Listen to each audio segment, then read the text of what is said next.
नमस्कार दोस्तों, आ गई हूँ मैं अपने एक नए वीडियो के साथ।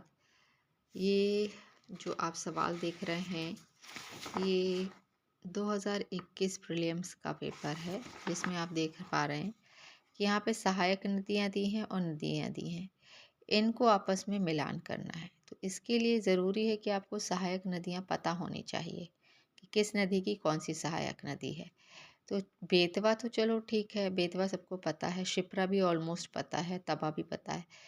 पर बैनगंगा जैसी नदियाँ जो हैं, जो मध्य प्रदेश में बहने के बावजूद भी किसकी सहायक नदी है? गोदावरी की।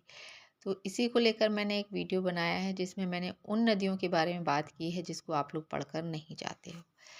तो इसके पहले कि मैं अपना वीडियो स्टार्ट करूं, आप सभी से मेरा निवेदन है कि मेरे चैनल को लाइक और सब्सक्राइब ज़रूर करें। आपके सब्सक्रिप्शन से मुझे मोटिवेशन मिलता है और अच्छे वीडियोस बनाने के लिए।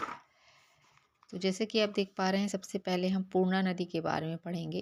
ताप्ती की महत्वपूर्ण सहायक नदी है पूर्णा, जिसका उद्गम स्थल है भैंसा देही के काशी तालाब से इसका उद्गम होता है। यह ताप्ती की सहायक नदी है।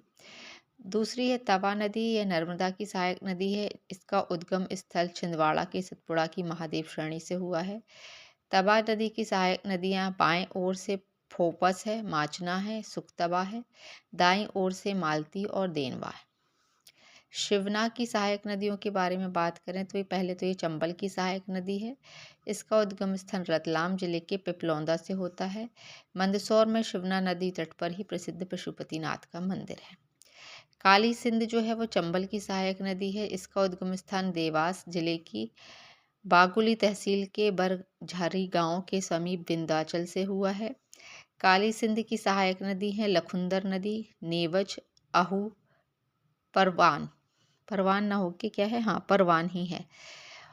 मालवा की महत्वपूर्ण नदी है काली सिंध। माही जो है इसका उद्गम स्थान धार जिले के अरावली पर्वतमाला से होता है। बैनगंगा को बेवा, बैया या दीदी भी अन्य इन नामों से पुकारा जाता है। बैनगंगा व वर्धा का संगम प्राणहिता कहा जाता है।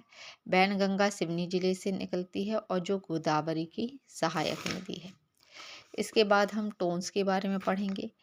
तो टोंस को तमसा के नाम से भी जाना जाता है। इसका उद्गम स्थल सतना मैहर तहसील के झुलेरी के पास कैमूर पहाड़ी से होता है। इसकी सहायक नदी है विरह और बेलन। सोनार नदी को सुनार नदी के नाम से भी जाना जाता है। यह रायसेन व सागर के मध्य स्थित निचली पहाड़ी से निकलती है। इसकी सहायक नदी में है कोपरा, व्यारमा, वेवस। यह केन की सहायक नदी है। धसान की बात करें तो धसान प्राचीन नाम दशाण है। यह रायसेन से निकलती है। इसकी सहायक नदियां दाईं ओर से बीला, तरपे, तरकेर है और बाईं ओर से नरोसा, सुपियार और सुरवानी, लखेरी और छोंच है। शिप्रा के बारे में सब जानते ही हैं। परियात पहाड़ से निकलती है। विंध्याचल का पश्चिमी भाग परियात्र के नाम से जाना जाता है। शिप्रा की सहायक नदियों में खान तथा गंभीर, ये दो सहायक नदी हैं। और शिप्रा का उद्गम स्थल क्या है? इंदौर। प्रीलिम्स के नज़रिए से इतना पढ़ लेना मोर देन इनफ है। इससे ज़्यादा प्रीलिम्स में नहीं पढ़ना है। सहायक नदी है, उद्गम स्थल है, कौन किसकी सहायक नदी है, बस हमें इसकी जानकारी होनी चाहिए। तो यदि आपको वीडियो अच्छा लगा हो तो मेरे चैनल को लाइक और सब्सक्राइब ज़रूर करें। Thank you.